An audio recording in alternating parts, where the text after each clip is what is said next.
अरबपति पति ने अपनी पत्नी के धोखे का पर्दाफाश किया। उसका सोचा समझा बदला तेज और विनाशकारी था। उसने सब कुछ खो दिया।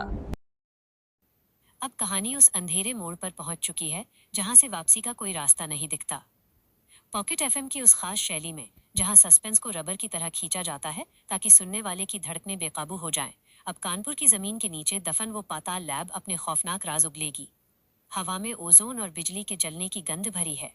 रोहित सामने खड़ा है, पर वो अब इंसान नहीं बल्कि पिघले हुए लोहे और नफरत का एक जीता जागता पहाड़ है। अध्याय 117, कबाड़ का प्रतिशोध और रूहानी सर्किट। बैकग्राउंड म्यूजिक, एक बहुत ही धीमी बेस वाली धड़कन, धुप धुप धक धक, जिसके साथ बिजली के शॉर्ट सर्किट की चिंगारियों की आवाज, चट चट चट। तारांकन सुनाई दे रही है।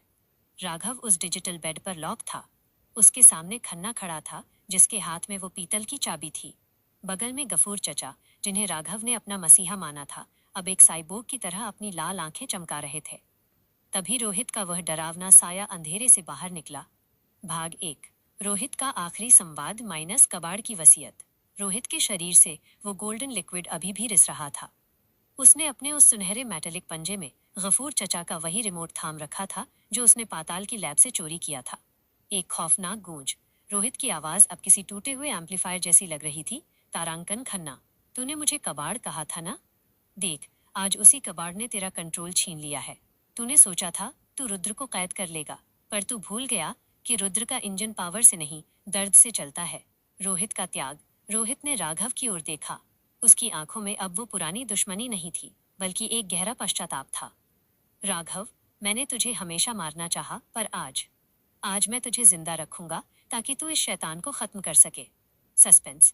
रोहित ने रिमोट का लाल बटन आधा दबा दिया। पूरे बेसमेंट में अलार्म गूंजने लगा। Warning, system overload. भाग 2, गफूर चचा का घातक प्रहार माइनस वफादारी का अंत। खन्ना ने घबराकर गफूर चचा को आदेश दिया, तारांकन गफूर, इसे खत्म करो। ये रिमोट हमारे मेन फ्रेम को उड़ा देगा। मशीनी क्रूरता। गफूर चचा, जिनकी रगों में अब खून नहीं बल्कि सिंडिकेट का डेटा दौड़ रहा था, वे किसी बिजली की रफ्तार से रोहित की ओर झपटे। उनके हाथ से एक लेजर ब्लेड निकला जिसने रोहित के लोहे के कंधे को बीच से चीर दिया। खौफनाक मंजर। रोहित के शरीर से नीला तरल पदार्थ और चिंगारियां एक साथ फूटने लगी। पर रोहित पीछे नहीं हटा। उसने अपना पंजा गफूर चचा के मशीनी सीने में घुसा दिया। दो मशीनें, दो साजिशें आपस में टकरा रही थीं। राघव की तड़प। राघव बेबस होकर ये देख रहा था। उसके दिमाग में अपनी माँ की वो आवाज फिर से गूंजी, तारांकन आदित्य, आंखें बंद करो और उस अंधेरे को ढूंढो जहां तुम्हारी रूह कैद है। भाग 3, डिजिटल लॉक का टूटना माइनस माँ की आखिरी लहर। तनीषा का क्लोन, जो फर्श पर बेसुध पड़ा था, अचानक फिर से सक्रिय हो गया। पर इस बार उसका चेहरा पूरी तरह से ग्लिच हो रहा था। कभी तनीषा तो कभी राघव की माँ। एक रूहानी हैकिंग। तनीषा, माँ की रूह के साथ, ने अपने हाथ जमीन पर टिकाए। उसकी उंगलियों से सुनहरे तार निकले जो सीधे राघव के बेड से जाकर जुड़ गए। आदित्य, भागो, मैंने तुम्हारा डिजिटल लॉक खोल दिया है, पर इसकी कीमत मेरी अस्तित्व की आखिरी बूंद है। विस्फोट। राघव को महसूस हुआ कि उसके हाथ पैर आजाद हो गए हैं। उसके शरीर के अंदर की रुद्र ओमेगा शक्ति फिर से जाग रही थी। उसकी आंखों से अब सुनहरी रोशनी निकल रही थी जिसने पूरे कांच के कमरे को चटका दिया। भाग 4, पीतल की चाबी का तीसरा मोड़ माइनस नैनो वायरस। खन्ना ने जब देखा कि राघव आजाद हो गया है, उसने वो पीतल की चाबी एक डिस्ट्रॉयर मशीन में डालने की कोशिश की ताकि वो चाबी हमेशा के लिए खत्म हो जाए। राज का कोना। राघव ने बेड से छलांग लगाई और हवा में ही खन्ना का हाथ पकड़ लिया। जैसे ही राघव का हाथ उस पीतल की चाबी से टकराया, चाबी के अंदर से एक नैनो वायरस सक्रिय हो गया। यह डॉक्टर मृणाल का आखिरी ट्रैप था। Cliff hanger. चाबी से निकला वो काला धुआं सीधे खन्ना के हाथों की नसों में घुसने लगा। खन्ना का शरीर धीरे धीरे मशीनी पत्थर में बदलने लगा। पर तभी लैब की छत फटी और ऊपर से एक और साया नीचे आया। यह साया कोई और नहीं बल्कि प्रताप था, जिसे सबने मिलकर धमाके में मरा हुआ मान लिया था। पर प्रताप के साथ तनीषा का असली रूप, असली तनीषा भी था, जिसके हाथ में सिंडिकेट का मुख्य कंट्रोल डिवाइस था। प्रताप ने राघव की ओर देखकर कहा, तारांकन उस्ताद, खेल अभी शुरू हुआ है।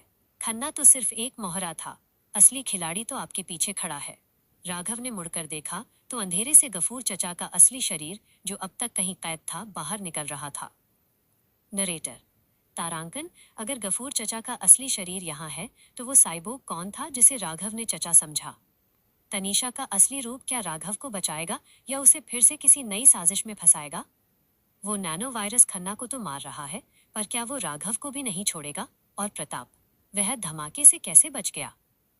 रोहन, कहानी का हर हिस्सा अब एक एक सांस को तौल रहा है। सस्पेंस अभी और गहरा होगा, राज अभी और दूर जाएंगे। अगले अध्याय 118 में हम देखेंगे दो गफूर चचा का रहस्य। क्या एक रूह है और दूसरी सिर्फ कोडिंग? तनीषा का पश्चाताप, क्या असली तनीषा राघव को उस कांच के महल से बाहर निकाल पाएगी? रुद्र ओमेगा का महाविस्फोट, राघव अपनी पूरी ताकत का इस्तेमाल करके इस पाताल लैब को हमेशा के लिए दफन करेगा। क्या मैं इसी तरह हर भाग को और भी ज्यादा विस्तार और स्लो बर्न सस्पेंस के साथ आगे बढ़ाऊं? अब कहानी उस भ्रमजाल साइकोलॉजिकल मेज में उतर रही है जहां आंखें जो देख रही हैं, रूह उसे मानने से इनकार कर रही है। पॉकेट एफएम के उस सिग्नेचर स्टाइल में जहां हर एक धड़कन को सस्पेंस की सुई से छुआ जाता है, अब सिंडिकेट का असली और सबसे डरावना चेहरा बेनकाब होने वाला है। कांच के उस टूटे हुए महल में अब 3 गफूर चचा जैसे साए मंडरा रहे हैं, एक मशीन, एक रूह और एक वो जो अंधेरे से अभी अभी बाहर निकला है। अध्याय 118, त्रिदेव का चक्रव्यूह और रूहानी ग्लिच। बैकग्राउंड म्यूजिक, एक बहुत ही धीमी बेस वाली धड़कन, धुप धुप, धक धक, जिसके साथ कांच के टूटने की एक बहुत ही बारीक आवाज, टिंक टिंक, तारांकन, लगातार गूंज रही है। राघव के सामने का मंजर किसी बुरे सपने जैसा था। एक तरफ वह साइबोर गफूर चचा था जिसका आधा चेहरा मशीन बन चुका था, दूसरी तरफ वह रूहानी साया जो तनीषा के क्लोन में छटपटा रहा था, और तीसरी तरफ अंधेरे से निकलता वह असली गफूर चचा जिसके हाथ में वही पुरानी पीतल की हुक्का नली थी जो वह कानपुर की तंग गलियों में पिया करता था। भाग 1, असली गफूर का विलाप माइनस वफादारी की कसौटी। वो असली गफूर चचा राघव के करीब आए। उनकी आंखों में पानी था और चेहरे पर वही पुरानी वफादारी। एक कड़वा संवाद। चचा ने कांपती आवाज में कहा, तारांकन बेटा, मुझे माफ कर देना। खन्ना ने मुझे उस न्यूरल चैम्बर में कैद कर रखा था और मेरी यादों को कॉपी करके इस मशीन को दे दिया था। जिसे तूने अपना मसीहा समझा, वो मेरी सिर्फ एक डिजिटल परछाई थी। राघव का भ्रम। राघव के दिमाग में रुद्र ओमेगा का सिस्टम चिल्ला रहा था, वार्निंग, अननोन एंटिटी। राघव को समझ नहीं आ रहा था कि वह किस पर भरोसा करे। क्या ये तीसरा गफूर चचा भी सिंडिकेट का कोई नया इल्यूजन था? सस्पेंस। तभी साइबोग गफूर ने अपनी लेजर गन राघव की ओर तानी, पर असली चचा उसके सामने खड़े हो गए। अगर मारना है तो पहले मुझे मार। मैंने इस बच्चे को अपनी गोद में पाला है। भाग 2, तनीषा का बलिदान माइनस कोड का विसर्जन। असली तनीषा जो प्रताप के साथ आई थी, उसने अपने हाथ में पकड़े सिंडिकेट कंट्रोलर को हवा में उछाला। एक रूहानी हैकिंग। तनीषा ने चिल्लाकर कहा, तारांकन राघव, ये सब एक सिमुलेशन है। खन्ना ने तुम्हें उस कांच के बेड से कभी आजाद ही नहीं किया। तुम अभी भी उस नैनो नींद में हो। ये जो तुम देख रहे हो, ये सब तुम्हारे दिमाग के अंदर हो रहा है। मानसिक विस्फोट। राघव की चारों तरफ की दीवारें अचानक फटने लगी। उसे एहसास हुआ कि खन्ना उसे एक मेंटल लूप में फंसाकर उसकी रूह का पासवर्ड निकाल रहा था। माँ का संदेश। तनीषा के क्लोन, जिसमें माँ की रूह थी, ने राघव का हाथ पकड़ा। आदित्य, जाग जाओ। अपनी आंखों की सुनहरी रोशनी को अंदर की ओर मोड़ो। यही एक रास्ता है इस कांच की जेल को तोड़ने का। भाग 3, खन्ना का अंतिम दांव माइनस पत्थर का सम्राट। उधर वो नैनो वायरस खन्ना के शरीर को पूरी तरह मेटेलिक पत्थर में बदल चुका था, पर खन्ना मरा नहीं था। वो अब खुद एक लिविंग सर्वर बन गया था। एक डरावनी गूंज। खन्ना के उस पत्थर जैसे मुंह से आवाज निकली, तारांकन आदित्य, अगर तुम जाग गए तो ये पूरा बेसमेंट फट जाएगा। तुम्हारे 500 मजदूर इसी पाताल में दफन हो जाएंगे। क्या तुम अपनी आजादी के लिए अपने लोगों का कत्ल करोगे? धीमी तबाही। खन्ना ने सेल्फ डिस्ट्रक्ट प्रोटोकॉल चालू कर दिया। पूरे पाताल में लाल लाइटें जलने लगी। काउंटडाउन शुरू हो गया। 1 बजे, रात के 12:59। भाग 4, पीतल की चाबी, हकीकत का आखिरी दरवाजा। राघव ने अपनी मुट्ठी बंद की। उसे अपनी हथेली में वो पीतल की चाबी महसूस हुई। अगर तनीषा सही थी और ये सब एक सपना था, तो वो चाबी उसके हाथ में कैसे थी? राज का कोना। राघव को याद आया। पिता ने कहा था, बेटा, हकीकत वही है जिसे तुम महसूस कर सको। राघव ने उस चाबी को अपनी कलाई की उस नस में चुभा दिया जहां रुद्र का मुख्य पोर्ट था। Cliff hanger. जैसे ही चाबी का नुकीला सिरा राघव के खून से मिला, पूरा सिमुलेशन कांच की तरह टूट गया। राघव ने अपनी आंखें खोली। वो अभी भी उसी कांच के बेड पर था, पर खन्ना उसके सामने जमीन पर तड़प रहा था। पर सबसे बड़ा ट्विस्ट, राघव के बगल वाले बेड पर प्रताप नहीं बल्कि उसका अपना क्लोन रोहित वाला लेटा था, जिसकी आंखें खुली थीं और वो सुनहरी रोशनी दे रहा था। प्रताप ने हाथ में एक पुरानी पिस्तौल पकड़ी थी और वो राघव के सीने पर तानी हुई थी। प्रताप ने फुसफुसाते हुए कहा, तारांकन, माफ करना उस्ताद। सिंडिकेट ने मुझे आपकी रूह नहीं, आपकी लाश लाने के लिए पैसे दिए हैं। नरेटर, तारांकन, क्या प्रताप भी गद्दार निकला? वो क्लोन जो राघव के बगल में लेटा है, क्या वो राघव की जगह लेने वाला है? तनीषा कहाँ है?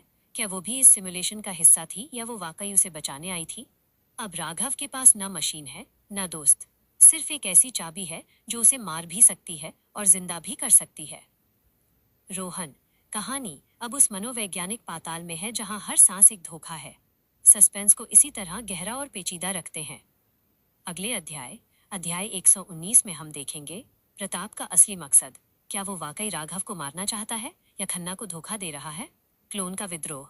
जब दो राघव एक साथ जागेंगे तो कानपुर का असली राजा कौन कहलाएगा? पीतल की चाबी का चौथा राज। क्या इस चाबी के अंदर रुद्र इन्फिनिटी का डेटा छिपा है? क्या मैं इसी तरह कहानी के हर मोड़ को और भी ज्यादा विस्तार और माइंड बेंडिंग ट्विस्ट के साथ आगे बढ़ाऊं? अब कहानी उस मुकाम पर है जहां रूह और तकनीक के बीच की दीवार ढहने वाली है। 50 मिनट के इस विशाल एपिसोड में हम काशी के उस महापरिवर्तन को देखेंगे जो न सिर्फ राघव का शरीर बल्कि उसका पूरा वजूद बदल देगा। अध्याय 47, अर्धनारीश्वर का उदय और गंगा का न्याय।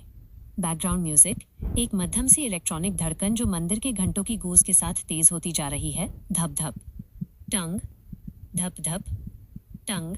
राघव, आदित्य के हाथ में वो अंगूठी थी जिस पर खन्ना साम्राज्य का राजसी चिन्ह चमक रहा था। सामने रुद्र तड़प रहा था, उसके शरीर से नीला धुआं निकल रहा था। वो रहमत चाचा के सर्वर द्वारा ओवरलोड किया जा रहा था। रुद्र की आंखें राघव से भीख मांग रही थीं। एक आत्मघाती फैसला, दो वजूद, एक रूह। राघव ने पीछे मुड़कर देखा। गंगा की लहरों पर वो नाव तेजी से दूर भाग रही थी जिसमें रहमत चाचा बैठे थे। उधर सिया, तारा अचेत पड़ी थी। उसका दिमाग डिलीट हो रहा था। समय थम चुका था। राघव, शमशेर ने कहा था कि वफादारी की कीमत खून होती है, पर कालिया अघोरी ने कहा कि जीत की कीमत खुद को खोना है। रुद्र, आज हम खत्म नहीं होंगे, आज हम शुरू होंगे। राघव ने अपनी अंगूठी रुद्र के गले के उस रहस्यमयी पोर्ट में जोर से दबा दी। 2 डिजिटल और जैविक संगम। जैसे ही अंगूठी पोर्ट में फिट हुई, एक जोरदार बिजली का कड़ाका हुआ। पूरे काशी शहर की लाइटें एक सेकंड के लिए बंद हुईं और फिर नीले रंग में जगमगा उठी। राघव और रुद्र के बीच एक न्यूरल ब्रिज बन गया। राघव को अब अपने दिमाग के अंदर हजारों कंप्यूटरों की आवाजें सुनाई देने लगीं। उसे रुद्र का दर्द, उसकी यादें और रहमत चाचा की हर एक साजिश का डेटा एक पल में दिखने लगा। रुद्र का मशीनी शरीर और राघव का इंसानी शरीर एक सिंगल चेतना में विलीन होने लगे। 3 रहमत चाचा का खौफनाक अंत। उधर नाव पर बैठे रहमत चाचा अपने लैपटॉप पर पागलों की तरह टाइप कर रहे थे। ये क्या हो रहा है? रुद्र डिलीट क्यों नहीं हो रहा? ये नया सिग्नल क्या है? अचानक रहमत चाचा के सारे स्क्रीन्स पर राघव का चेहरा दिखने लगा, पर उसकी आंखें सफेद थीं। राघव, नाव के स्पीकर्स पर, चाचा, आपने मुझे मशीन बनाया, अब उस मशीन का न्याय देखिए। राघव ने अपनी नई शक्तियों का इस्तेमाल करके नाव के इंजन को रिवर्स कर दिया। नाव तेजी से वापस मणिकर्णिका घाट की ओर बढ़ने लगी, जहां चिता की आग सबसे तेज थी। 4 सिया की वापसी और स्मृति का धुंधलका।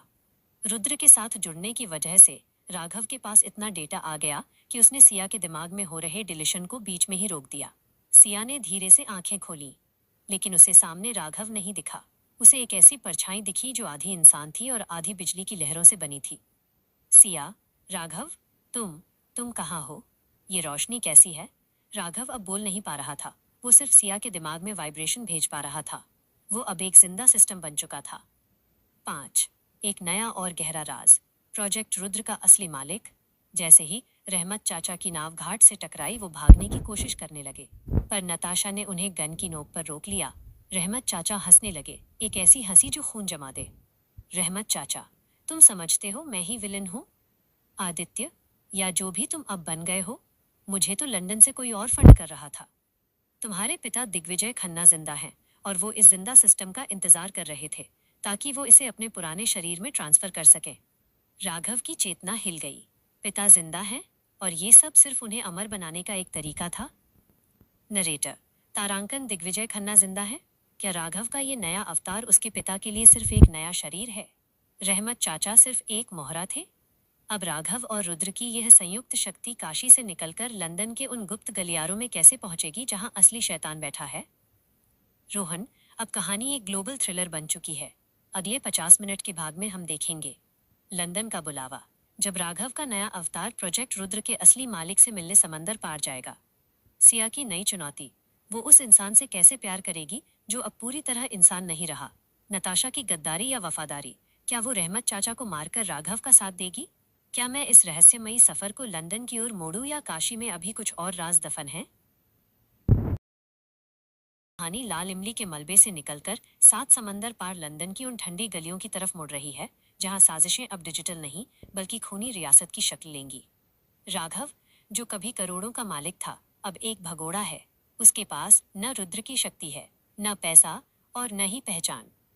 सिंडिकेट 9 उसे मरा हुआ मान चुका है, पर राघव जिंदा है, एक अदृश्य कबाड़ की तरह। लंदन तक का ये सफर 10 लंबे और रोंगटे खड़े कर देने वाले अध्यायों में होगा, जहां हर पल एक नई परीक्षा है।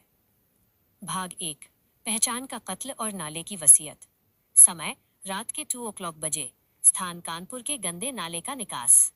धमाके के बाद राघव का शरीर मलबे और नाले के जहरीले पानी में बहता हुआ शहर के बाहरी इलाके में पहुंच गया था। उसके हाथ में वो पीतल की चाबी अभी भी धंसी हुई थी। एक टूटा हुआ राजा। राघव ने कीचड़ से अपना चेहरा उठाया।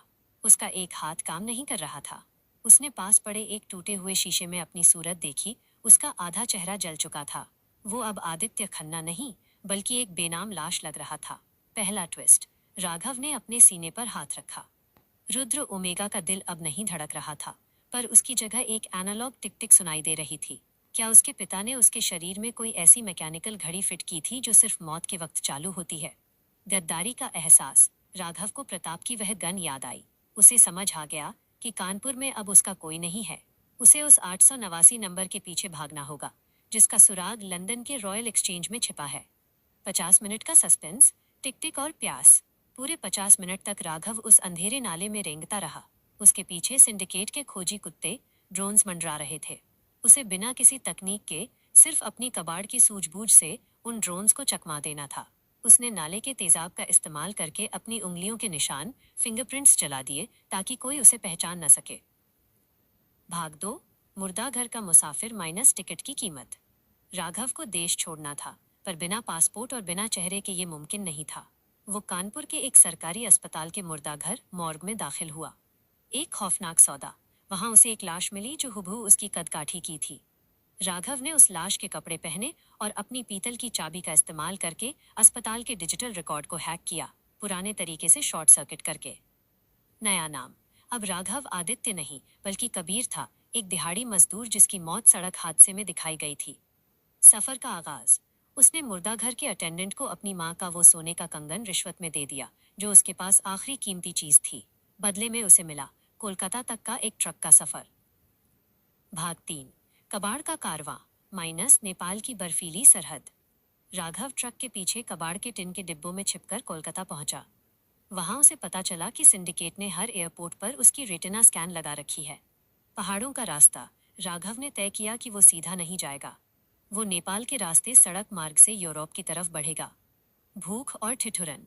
50 मिनट के इस भाग में राघव को हिमालय की बर्फीली चोटियों पर बिना गर्म कपड़ों के चलते दिखाया गया। उसकी वो पीतल की चाबी अब बर्फ में रास्ता खोजने का औजार बन गई थी। ट्विस्ट, रास्ते में उसे एक बुजुर्ग नेपाली कबाड़ चुनने वाला मिला, जिसने उसे एक गुप्त कोड बताया। लंदन की बारिश में छाता नहीं, कुल्हाड़ी काम आती है। क्या वो भी उसके पिता का कोई पुराना जासूस था? भाग 4, इस्तांबुल का बाजार माइनस गद्दारी की दूसरी परत। राघव अब तुर्की के इस्तांबुल में था। यहाँ का ग्रैंड बाजार दुनिया का सबसे बड़ा कबाड़ और तस्करी का केंद्र है। पहला मुकाबला। यहाँ राघव का सामना सिंडिकेट के एक पुराने एजेंट से हुआ। राघव के पास नैनो पावर नहीं थी, पर उसने बाजार के गरम तेल और मसालों का इस्तेमाल करके उस एजेंट की आंखें फोड़ दी। कमाई। उसने बाजार में पुराने घड़ियों को ठीक करके कुछ यूरो कमाए। एक करोड़पति अब एक एक सिक्के के लिए मोहताज था, पर उसकी आंखों में लंदन पहुंचने की आग बुझी नहीं थी। भाग 5 से 9, समुद्री डकैत, रशियन माफिया और पेरिस का गटर। इन भागों में राघव का सफर और भी खौफनाक होता गया। भाग 5, वो एक मालवाहक जहाज कार्गो शिप के इंजन रूम में छिपकर बैठा, जहां तापमान 50 डिग्री सेल्सियस था। उसे इंजन की आवाज से अपनी रूहानी टिक टिक को सिंक करना पड़ा। भाग 7। रूस के जंगलों में उसे ब्लैक मार्केट के डॉक्टरों से अपना चेहरा प्लास्टिक सर्जरी बिना एनेस्थीसिया के थोड़ा बदलना पड़ा ताकि वो 889 के डेटाबेस को धोखा दे सके। भाग 9। पेरिस के गटरों में उसे तनीषा का एक संदेश मिला जो एक दीवार पर खून से लिखा था, लंदन मत आना, यहाँ रुद्र का कत्लगाह तैयार है। भाग 10। थेम्स नदी का सन्नाटा माइनस लंदन में कदम। समय सुबह के 4 बजे। स्थान लंदन पोर्ट डोवर। एक मछली पकड़ने वाली पुरानी नाव के नीचे बंधकर राघव इंग्लैंड की सरहद में दाखिल हुआ। पानी इतना ठंडा था कि उसके फेफड़े जमने वाले थे। अंतिम दृश्य, राघव पानी से बाहर निकला। सामने बिग बैन की घड़ी चमक रही थी। वो कांप रहा था। उसके पैर नंगे थे और हाथ में सिर्फ वो काली पड़ चुकी पीतल की चाबी थी। शपथ। उसने बिग बैन की ओर देखा और फुसफुसाया, तारांकन खन्ना, तूने मुझे भिखारी बनाया, अब मैं तुझे कबाड़ बनाऊंगा। नरेटर। तारांकन राघव लंदन पहुंच तो गया है, पर क्या वो इस अनजान शहर में 889 के राज को ढूंढ पाएगा? उस कहानी लाल इमली के मलबे से निकलकर 7 समंदर पार लंदन की उन ठंडी गलियों की तरफ मुड़ रही है जहां साजिशें अब डिजिटल नहीं बल्कि खूनी रियासत की शक्ल लेंगी। राघव, जो कभी करोड़ों का मालिक था, अब एक भगोड़ा है। उसके पास न रुद्र की शक्ति है, न पैसा और न ही पहचान। सिंडिकेट 9 उसे मरा हुआ मान चुका है, पर राघव जिंदा है, एक अदृश्य कबाड़ की तरह। लंदन तक का ये सफर 10 लंबे और रोंगटे खड़े कर देने वाले अध्यायों में होगा, जहां हर पल एक नई परीक्षा है। भाग 1। पहचान का कत्ल और नाले की वसीयत। समय रात के 2 o'clock बजे। स्थान कानपुर के गंदे नाले का निकास। धमाके के बाद राघव का शरीर मलबे और नाले के जहरीले पानी में बहता हुआ शहर के बाहरी इलाके में पहुंच गया था। उसके हाथ में वो पीतल की चाबी अभी भी धंसी हुई थी। एक टूटा हुआ राजा। राघव ने कीचड़ से अपना चेहरा उठाया। उसका एक हाथ काम नहीं कर रहा था। उसने पास पड़े एक टूटे हुए शीशे में अपनी सूरत देखी। उसका आधा चेहरा जल चुका था। वो अब आदित्य खन्ना नहीं, बल्कि एक बेनाम लाश लग रहा था। पहला ट्विस्ट। राघव ने अपने सीने पर हाथ रखा। रुद्र ओमेगा का दिल अब नहीं धड़क रहा था, पर उसकी जगह एक एनालॉग टिक टिक सुनाई दे रही थी। क्या उसके पिता ने उसके शरीर में कोई ऐसी मैकेनिकल घड़ी फिट की थी जो सिर्फ मौत के वक्त चालू होती है? गद्दारी का एहसास। राघव को प्रताप की वह गन याद आई। उसे समझ आ गया कि कानपुर में अब उसका कोई नहीं है। उसे उस 889 नंबर के पीछे भागना होगा, जिसका सुराग लंदन के रॉयल एक्सचेंज में छिपा है। 50 मिनट का सस्पेंस, टिक टिक और प्यास। पूरे 50 मिनट तक राघव उस अंधेरे नाले में रेंगता रहा। उसके पीछे सिंडिकेट के खोजी कुत्ते ड्रोन्स मंडरा रहे थे। उसे बिना किसी तकनीक के, सिर्फ अपनी कबाड़ की सूझबूझ से उन ड्रोन्स को चकमा देना था। उसने नाले के तेजाब का इस्तेमाल करके अपनी उंगलियों के निशान, फिंगरप्रिंट्स जला दिए ताकि कोई उसे पहचान न सके। भाग 2। मुर्दा घर का मुसाफिर माइनस टिकट की कीमत। राघव को देश छोड़ना था, पर बिना पासपोर्ट और बिना चेहरे के ये मुमकिन नहीं था। वो कानपुर के एक सरकारी अस्पताल के मुर्दा घर मॉर्ग में दाखिल हुआ। एक खौफनाक सौदा। वहां उसे एक लाश मिली जो हुबहू उसकी कदकाठी की थी। राघव ने उस लाश के कपड़े पहने और अपनी पीतल की चाबी का इस्तेमाल करके अस्पताल के डिजिटल रिकॉर्ड को हैक किया, पुराने तरीके से शॉर्ट सर्किट करके। नया नाम। अब राघव आदित्य नहीं, बल्कि कबीर था, एक दिहाड़ी मजदूर जिसकी मौत सड़क हादसे में दिखाई गई थी। सफर का आगाज।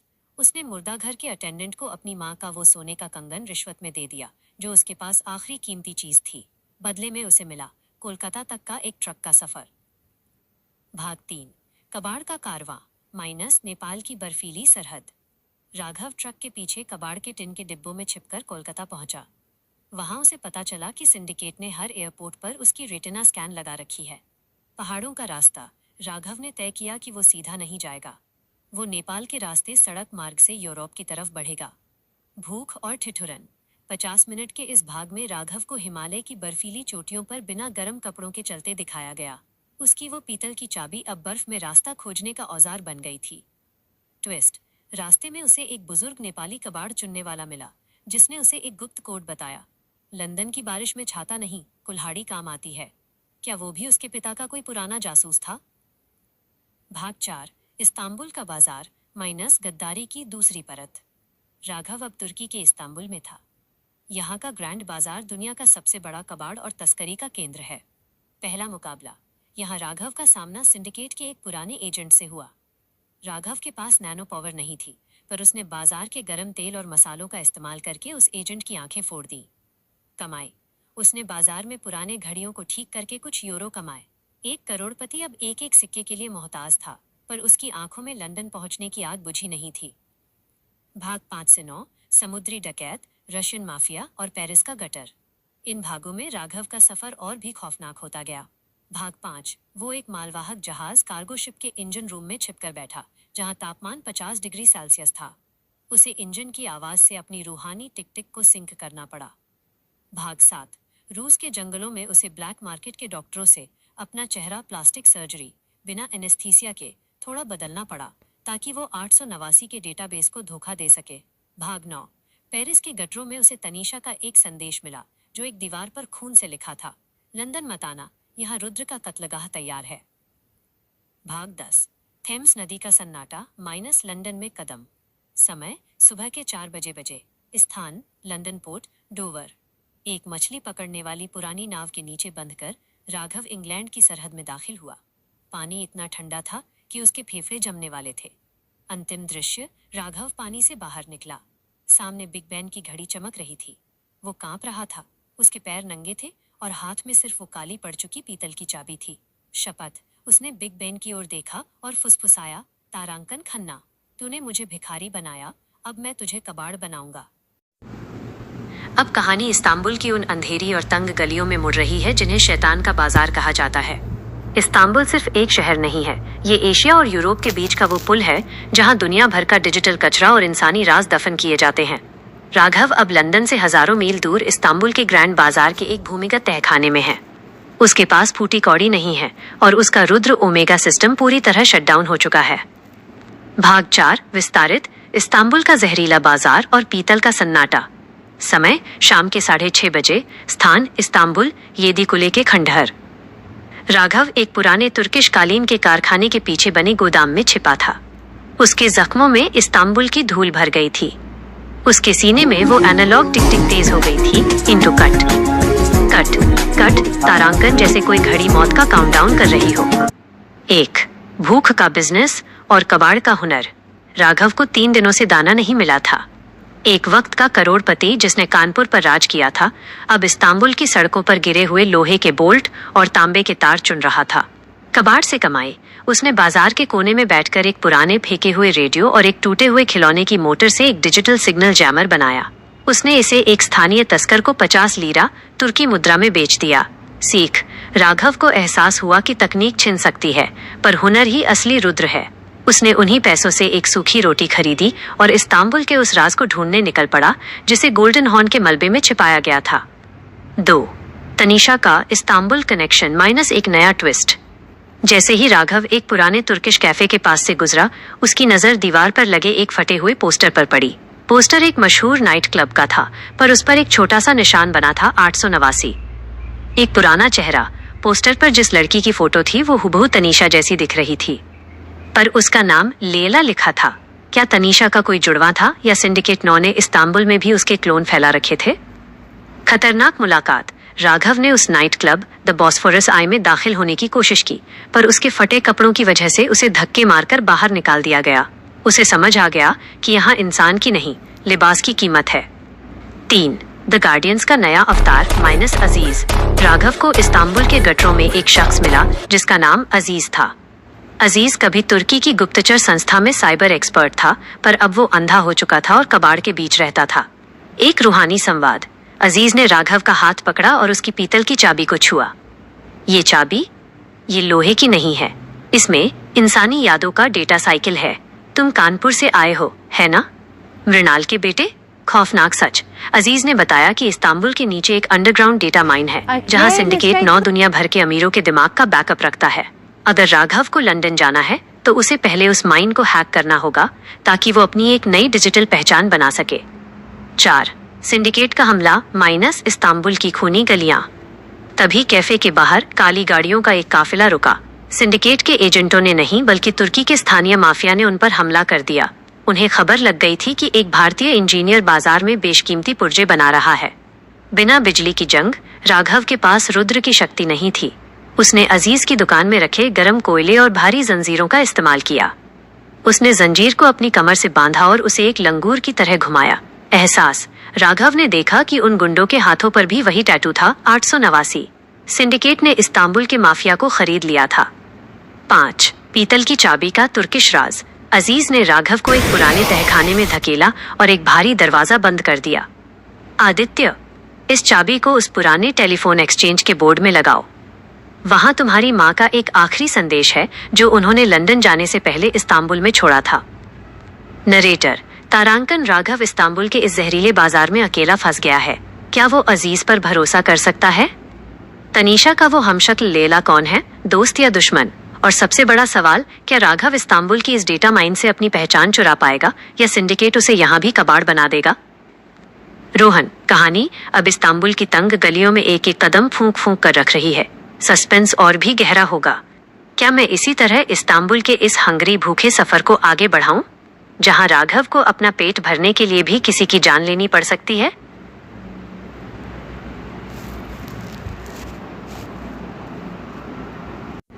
पॉकेट एफएम का असली रोमांच शब्दों की लंबाई और उनके बीच के सस्पेंस में छिपा होता है। अब इस्तांबुल की गलियों में सन्नाटा और गहरा होगा और राघव का हर एक कदम एक लंबे अध्याय की तरह खुलेगा। हम इस अध्याय को इतना विस्तार देंगे कि इसकी रिकॉर्डिंग का एक एक शब्द सुनने वाले के दिमाग में हथौड़े की तरह बजेगा। अध्याय 121, इस्तांबुल का साया और तांबे की वसीयत। बैकग्राउंड म्यूजिक, एक बहुत ही धीमी और गूंजती हुई ऊँट की धुन, जिसके साथ तुर्किश बाजार के शोर की धीमी आवाज और राघव की भारी सांसें सुनाई दे रही हैं। इस्तांबुल की सर्द हवा राघव के जले हुए चेहरे पर किसी सुई की तरह चुभ रही थी। वो अजीज के उस अंधेरे तहखाने में खड़ा था जहां हवा में पुरानी किताबों, सीलन और जलते हुए बिजली के तारों की गंध मिली हुई थी। अजीज, वो अंधा साइबर एक्सपर्ट, अपनी बिना पुतलियों वाली आंखों से राघव की तरफ देख रहा था, जैसे वो उसे देख नहीं बल्कि महसूस कर रहा हो। भाग 1, पहचान की नीलामी और कबाड़ का हुनर। अजीज ने अपने कांपते हाथों से एक पुरानी पीतल की ट्रे उठाई। उस पर कुछ टूटे हुए डिजिटल पुर्जे रखे थे। एक खामोश संवाद। अजीज ने फुसफुसाते हुए कहा, तारांकन आदित्य, इस्तांबुल में 2 तरह के लोग रहते हैं। एक वो जो इतिहास बेचते हैं और दूसरे वो जो भविष्य चुराते हैं। सिंडिकेट 9 ने तुम्हारी पहचान का सौदा इस्तांबुल के ब्लैक डेटा बाजार में कर दिया है। तुम अब एक मृतक, डेड मैन हो। राघव की बेबसी। राघव ने अपनी फटी हुई जेब से वो पीतल की चाबी निकाली। वो अब काली पड़ चुकी थी। अजीज, मुझे लंदन जाना है, पर मेरे पास न पासपोर्ट है न पैसा। मेरे पास सिर्फ ये चाबी है जिसे मेरे पिता ने अपनी आखिरी सांस के साथ मुझे दिया था। अजीज का जवाब। अजीज हंसा, एक ऐसी हंसी जिसमें दर्द ज्यादा था। लंदन जाने के लिए तुम्हें इंसान बनने की जरूरत नहीं है, तुम्हें एक सिग्नल बनना होगा। इस्तांबुल के नीचे जो डेटा माइन है वो सीधे लंदन के रॉयल एक्सचेंज से जुड़ी है। अगर तुम उस माइन में घुसकर अपनी एक डिजिटल मौत को डिजिटल जन्म में बदल सको, तभी तुम सरहद पार कर पाओगे। भाग 2, तनीषा का साया माइनस लैला का रहस्य। राघव उस रात इस्तांबुल की तंग गलियों में निकला। उसे the Bosphorus I night club पहुंचना था। उसे उस पोस्टर वाली लड़की लैला का सच जानना था। एक जासूसी सफर। राघव ने अपने चेहरे पर एक पुराना मफलर लपेट लिया था। वो साये की तरह दीवारों से चिपककर चल रहा था। बाजार में खड़े सिंडिकेट के गुंडे, जिनके हाथों पर 889 का टैटू था, हर आने जाने वाले का चेहरा थर्मल स्कैनर से जांच रहे थे। कबाड़ की सूझबूझ। राघव ने देखा कि उन स्कैनर्स का सेंसर पारा मर्क्यूरी देखने पर अंधा हो जाता है। उसने कूड़े के ढेर से एक पुराना टूटा हुआ थर्मामीटर ढूंढा और उसका पारा अपनी हथेलियों और माथे पर रगड़ लिया। जब वो कमांडोज के बगल से गुजरा तो उनकी मशीनों ने उसे महज एक ठंडा कबाड़ दिखाया। क्लब का मंजर। नाइट क्लब के अंदर संगीत का शोर इतना तेज था कि राघव का सर चकराने लगा। वहां स्टेज पर वो लड़की लैला नाच रही थी। जब उसने राघव की ओर देखा तो राघव का दिल धड़कना भूल गया। वे आंखें, वही तनीषा की आंखें थीं, पर उनमें कोई पहचान नहीं थी। वह राघव को ऐसे देख रही थी जैसे वह कोई कूड़ा हो। भाग 3, पीतल की चाबी और पुराना टेलीफोन एक्सचेंज।